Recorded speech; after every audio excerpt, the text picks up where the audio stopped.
Bonsoir Samuel Lima. Bonsoir. Vous présidez la commission médicale d'établissement au CHRU de Besançon. Avant d'évoquer ensemble la situation de l'hôpital à Besançon, un mot sur la généralisation de la vaccination des enfants. Vous l'attendiez? Alors, c'est un outil de plus dans la stratégie vaccinale. Alors, il faut rappeler qu'elle est facultative. Il faut savoir qu'on a beaucoup d'enfants à risque de formes graves, en particulier d'enfants immunodéprimés, et on a vraiment besoin de les protéger. Et je pense que c'est important que les parents qui souhaitent faire vacciner leur enfant puissent avoir accès à cette vaccination. Alors depuis 2 semaines, votre hôpital est en plan blanc afin d'accueillir les patients Covid. Quelle est la situation aujourd'hui, quelques jours avant Noël? Écoutez, elle est extrêmement tendue. On est peut-être au pic d'une 5e vague, la vague dite Delta. Simplement, elle arrive dans des conditions très particulières, puisque les hôpitaux partout en France et dont à Besançon sont pleins depuis l'été. On a à faire face à toutes les tensions hospitalières hivernales habituelles et puis à repartir dans une vague Covid. Et puis, vous savez que malheureusement, tous les hôpitaux sont confrontés à des tensions de ressources humaines, notamment soignantes, et Besançon n'échappe pas à cette situation.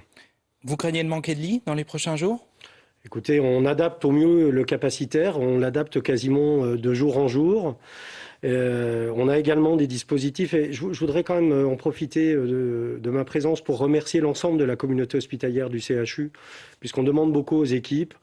Vous savez qu'on a dû un peu aménager les congés annuels des fêtes, et puis on a beaucoup de soignants qui sont sous astreinte, au cas où on doit réouvrir des lits la semaine prochaine. Donc vous confirmez qu'à l'hôpital de Besançon, des congés de fin d'année seront supprimés ou déplacés pour certains soignants? Un certain nombre de congés ont été réaménagés effectivement depuis 15 jours et sous l'effet du plan blanc et de la crise sanitaire, oui. Combien vous avez de malades hospitalisés du Covid aujourd'hui? On a plus d'une 60aine de malades et entre 22 et 24 malades Covid en réanimation en permanence. Quelle est la proportion de vaccinés? Environ 70% et ça varie pas depuis 4 semaines. De vaccinés? De non vaccinés. Ah pardon, ok, donc 70% de non vaccinés Oui, en réanimation oui. Et en médecine aussi. D'accord. Si vous aviez un conseil, professeur Lima, à donner à ceux qui nous regardent, qui se préparent à retrouver leur famille pour les fêtes, quel serait-il? Vous savez, les outils de protection, ils sont les mêmes que l'an dernier. Donc les mesures barrières, d'ailleurs, il faut vraiment les reprendre. Être très vigilant avec les personnes fragiles. Simplement, il y a une chose qui a quasiment changé quand même du tout au tout, c'est la vaccination. Donc il faut vraiment que tous les gens vaccinés aillent faire leur dose de rappel de 3e dose pour se protéger et également pour protéger les autres.